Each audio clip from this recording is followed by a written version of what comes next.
the Tier 13 medic, Saint. Yes, as you can see, he is quite mysterious.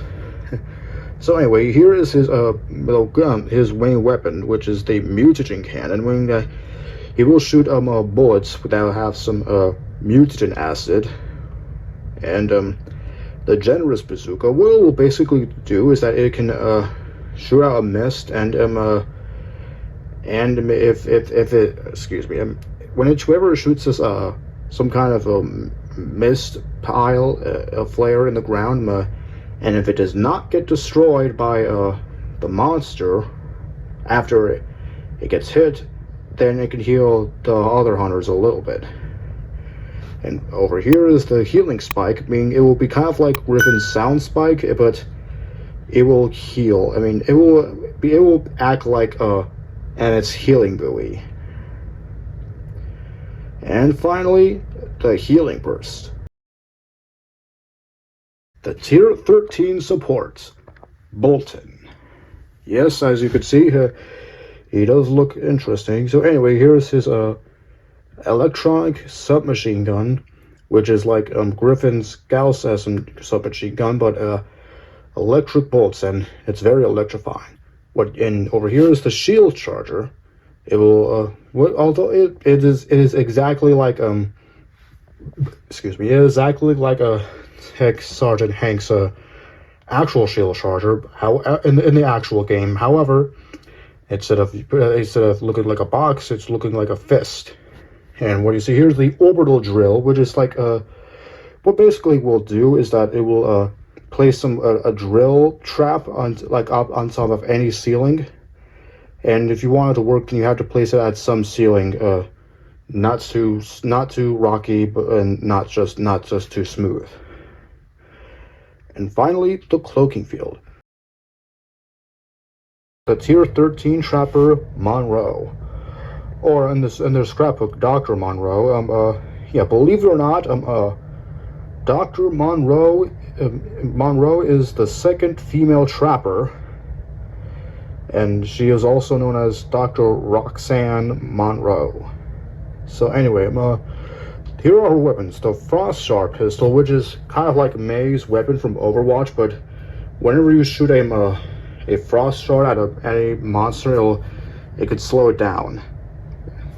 And if you hold the Frost Sharp pistol, it can freeze the monster.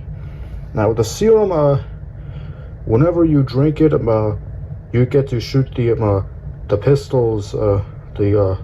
You get to use the pistol and shoot out shards quicker. The hummingbirds are her hummingbirds can track any monster. It will be like Daisy. And finally, the mobile arena. The Tier 13 assault, Kiko. Yes, that is true. She is definitely a ninja.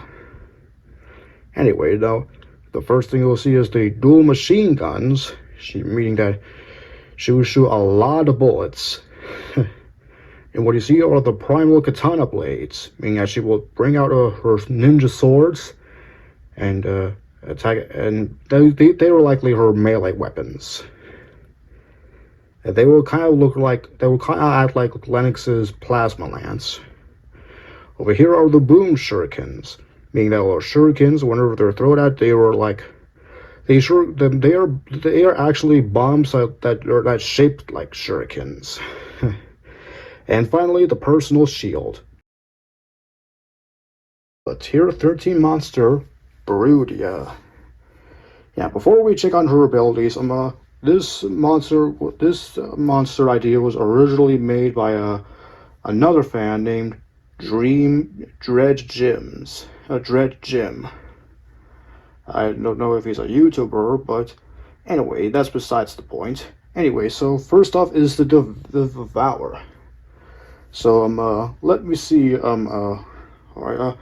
The Devour will furiously bite and incapacitate a hunter to regenerate a percentage of health. The hatch is kind of like Gorgon's spider trap. Hatch and birth the brood to sneak out and attack the hunters. So instead of capturing them, it's attacking them. So the putrid breath spew forth a stream of noxious fumes and disorient and stun hunters for a short period of time. And finally, burrow. Quickly dive and burrow underground for a short period of time, during which the brood mother can erupt, causing huge damage in a radius. So it's kind of like a Wraith's warp blast.